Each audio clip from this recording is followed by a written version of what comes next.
युग बदले, सभ्यताएं मिट गईं, लेकिन एक निर्णय था जो आज भी ब्रह्मांड की नींव को हिला सकता है। देवताओं ने युद्ध जीता था, पर सत्य नहीं, क्योंकि उस दिन शस्त्र नहीं उठे थे।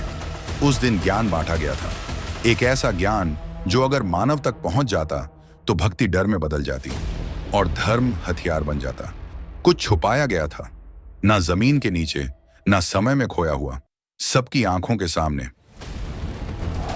हजारों सालों से हमें सिखाया गया कि कलयुग की आखिरी लड़ाई तलवारों से होगी, देवताओं से होगी या दिव्य क्रोध से होगी। यह सच नहीं है, क्योंकि सबसे डरावनी चीज काली नहीं था। तो फिर यह हिस्सा मिटाया क्यों गया? क्योंकि अगर इंसान यह सच समय से पहले जान लेता तो युद्ध कल्कि के जन्म से पहले ही शुरू हो जाता। और अब सवाल उठता है, आखिर ऐसा क्या था जिसे अमरों तक को छुपाने का आदेश दिया गया?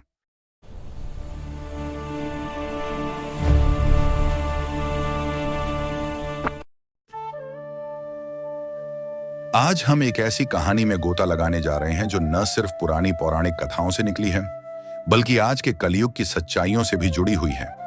यह कहानी 7 अमर प्राणियों की है, चिरंजीवी, जिन्हें मौत कभी छू नहीं सकती। ये वो लोग हैं जिन्हें या तो श्राप मिला है या वरदान, और वे आज भी इस दुनिया में भटकते फिरते हैं कलयुग के अंधेरे किनारों पर। कलयुग, जहां बुराई ने अच्छाई का चोला पहन रखा है, जहां झूठ सच्चाई बनकर घूमता है और इंसानियत हर पल विनाश की कगार पर खड़ी नजर आती है। ये 7 चिरंजीवी न तो चमचमाते कवच वाले सुपर हीरो हैं जिन्हें हम फिल्मों में देखते हैं, और न ही वो खलनायक जो अंधेरे में छिपकर साजिश रचते हैं। ये तो बस भूली बिसरी सच्चाइयों के पहरेदार हैं। इनके हथियार कोई लोहे या स्टील से बने नहीं हैं। ये तो वजूद की सबसे गहरी परतों से घड़े गए हैं, जैसे समय, यादें, नाम और कहानियां। इनकी कहानियां एक प्राचीन जंगल की लताओं की तरह आपस में उलझी हुई हैं। हर धागा जुड़कर एक बड़ा जाल बनाता है जो उस राक्षस काली को ही फाड़ सकता है।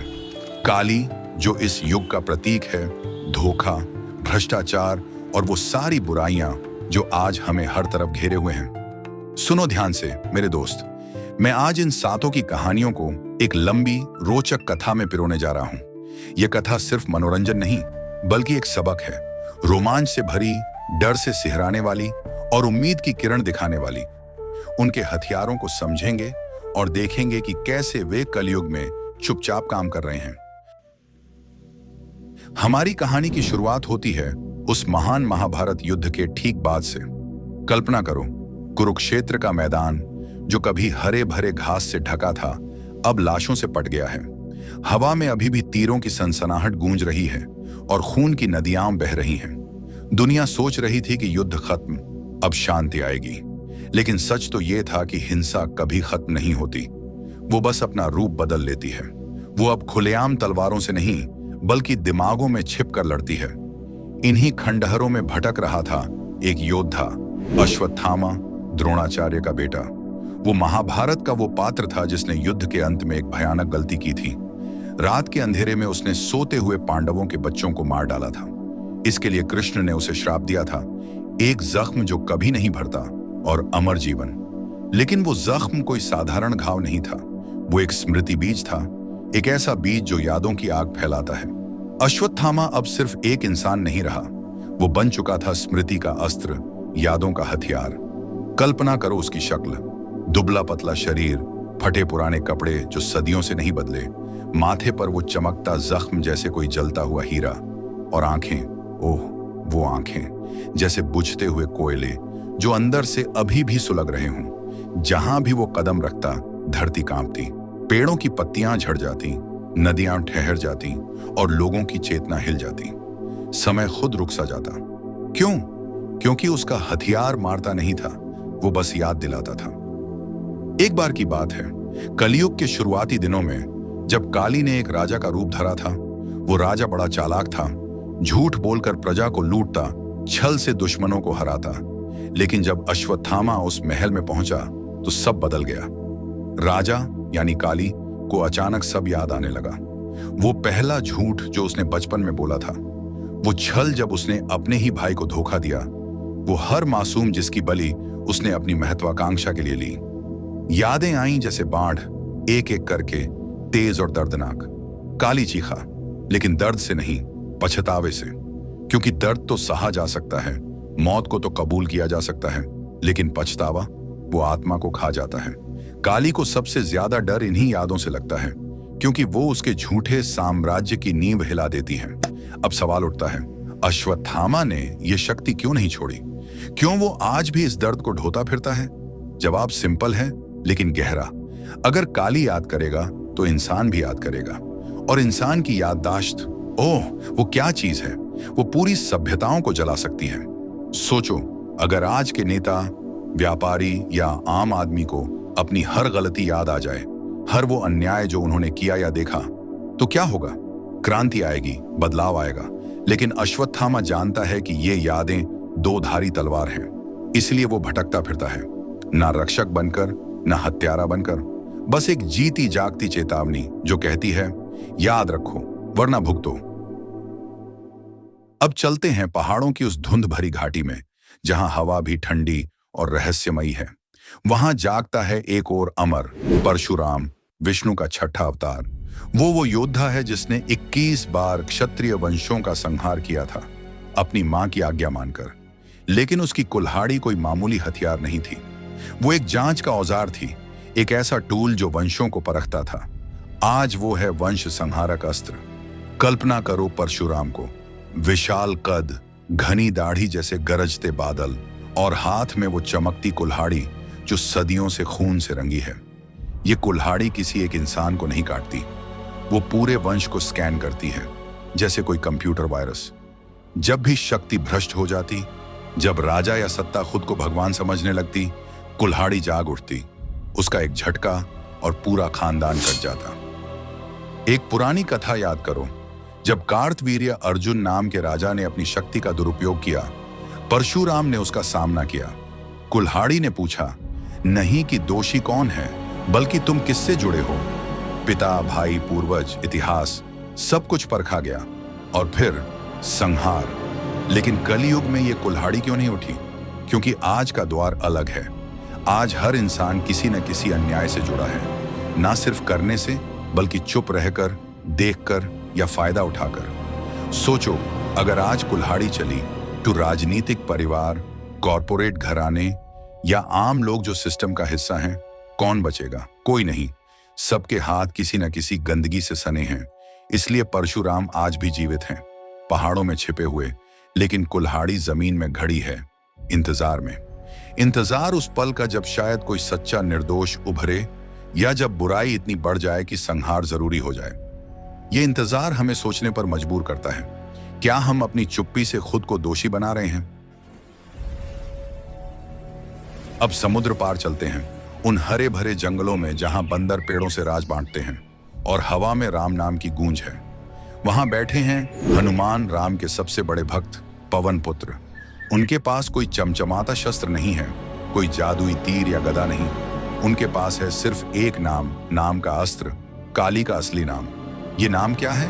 वो शब्द है जो सृष्टि से पहले बोला गया था, ब्रह्मांड की पहली ध्वनि, जिसे ब्रह्मा ने भी अधूरा सुना।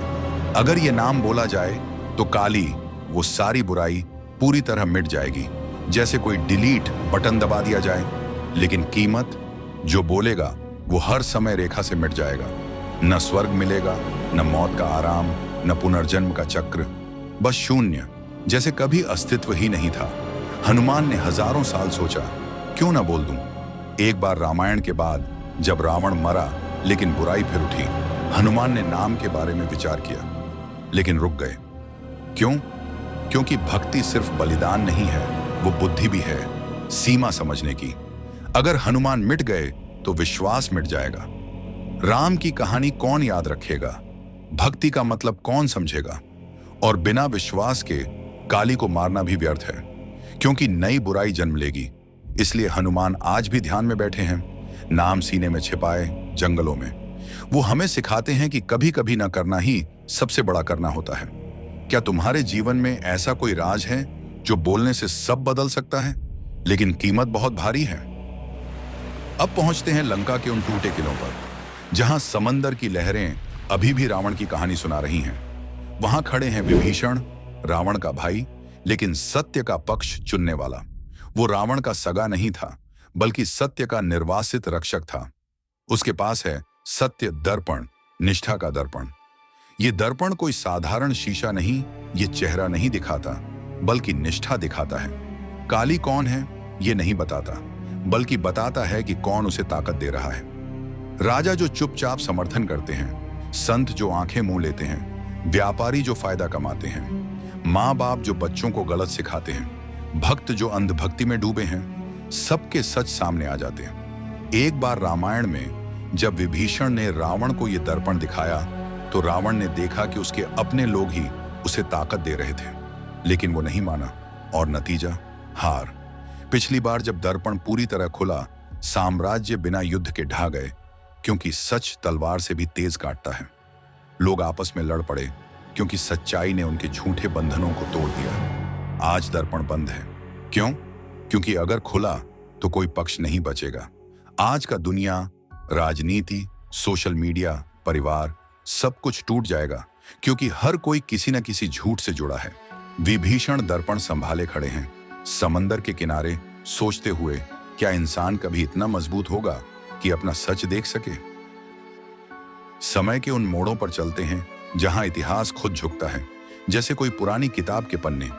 वहां बैठे हैं कृपाचार्य, महाभारत के गुरु, जो युद्ध में दोनों पक्षों के साथ थे। उनके पास है काल विनाश बाण, समय को मिटाने वाला तीर। ये बाण साधारण नहीं, ये लक्ष्य को मारता नहीं, बल्कि उसके जन्म से पहले मिटा देता है। इतिहास बदल जाता है। युद्ध होते ही नहीं, गलतियां कभी की ही नहीं जाती। कल्पना करो, अगर हिटलर का जन्म ही ना हुआ होता तो द्वितीय विश्व युद्ध न होता। लेकिन इसका इस्तेमाल क्यों नहीं हुआ? क्योंकि हर बार जब बाण चलता है, समय छोटा हो जाता है। जैसे कोई रबर बैंड खींचो, वो टूटने लगता है। बहुत इस्तेमाल किया तो समय खुद खत्म हो जाएगा। ब्रह्मांड का अंत। कृपाचार्य जानते हैं कुछ बुराइयां जरूरी हैं। वो हमें सिखाती हैं, मजबूत बनाती हैं और भविष्य चुनने का मौका देती हैं। बिना अंधेरे के रोशनी क्या? इसलिए वो बाण संभाले बैठे हैं, लेकिन नहीं चलाते। ये हमें याद दिलाता है कि अतीत बदलने की कोशिश में हम अपना वर्तमान न खो दें। नदियों के शांत किनारों पर, जहां पानी की कलकल ही एकमात्र ध्वनि है, बैठे हैं मार्कंडेय, वो ऋषि जिन्होंने मौत को हराया था। उनके पास कोई हिंसा नहीं, बस श्वास, स्थिर अस्त्र, रुकने की शक्ति। एक सांस और पूरी सृष्टि ठहर जाती है।